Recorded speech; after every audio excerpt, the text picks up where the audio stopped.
एक रानी जिन्होंने अपने देश की रक्षा के लिए अपनी जान तक दे दी। क्या आप जानते हैं, एक ऐसी महिला थी जिन्होंने अपने जीवन की सबसे बड़ी जंग अपने राज्य के लिए लड़ी थी। लेकिन क्या आप जानते हैं कि इस जंग के बाद उनका नाम इतना क्यों भुला दिया गया? आज हम बात करेंगे एक ऐसी वीर रानी की जो अपनी शौर्य की कहानी के साथ इतिहास में कहीं खो गई। ये कहानी है बुंदेलखंड की वीर रानी, रानी दुर्गावती की, जो अपनी वीरता और समर्थता के लिए जानी जाती थी। लेकिन क्या आप जानते हैं कि उनकी कहानी में एक ऐसा गहरा राज छुपा था जिसे आज तक दुनिया ने अपनाया नहीं। आज हम इस कहानी को एक नए नजरिए से देखेंगे, जिसमें है रहस्य, संघर्ष और एक रानी की ताकत का प्रदर्शन। रानी दुर्गावती का जन्म 1524 में हुआ था और उनका संबंध गोंडवाना के एक प्राचीन राजघराने से था। उन्होंने अपनी शिक्षा और राजस्थानी शौर्य को अपनाया था। बचपन में ही उन्होंने अपने पिता से युद्ध कला और राजनीति के बारे में सीखा था। लेकिन क्या आप जानते हैं कि उन्होंने कभी सोचा था कि एक दिन वह अपने राज्य की रक्षा के लिए मुगलों से युद्ध करेंगी? लेकिन यह कदम उन्हें क्यों उठाना पड़ा? क्या वह अपने राज्य को बचाने के लिए तैयार थीं?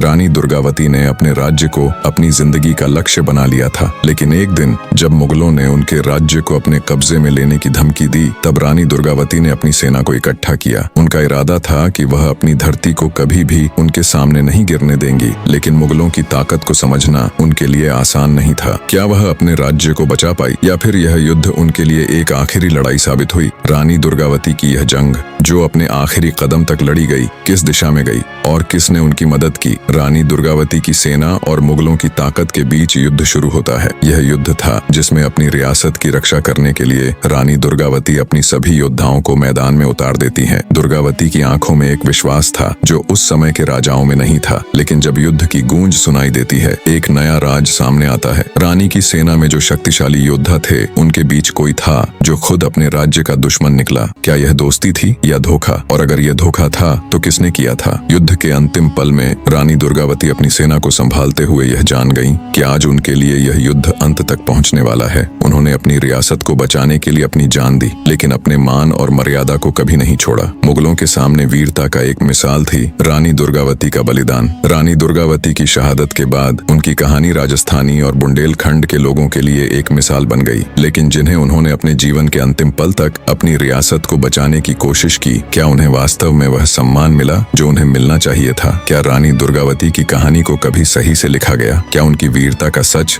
हम तक पहुंच पाया? रानी दुर्गावती की कहानी एक वीरता की कहानी है जो आज भी हमारे दिलों में जिंदा है। लेकिन क्या सच में हम उनकी कहानी को सही रूप में समझ पाए हैं? यह एक रहस्य है जिसे सिर्फ उन्होंने समझा था। क्या आपको लगता है कि उनका नाम कभी सही से याद किया जाएगा? इस रानी की कहानी अब तक अपनी पूरी ताकत के साथ हमारे बीच कभी न कभी जिंदा रहेगी? यह भी एक प्रश्न है। यह थी रानी दुर्गावती की कहानी, एक वीर रानी की कहानी जिसे कभी नहीं भुलाया जाएगा। क्या आपके मन में भी कोई ऐसा राज है जिसे आपने कभी सोचा हो?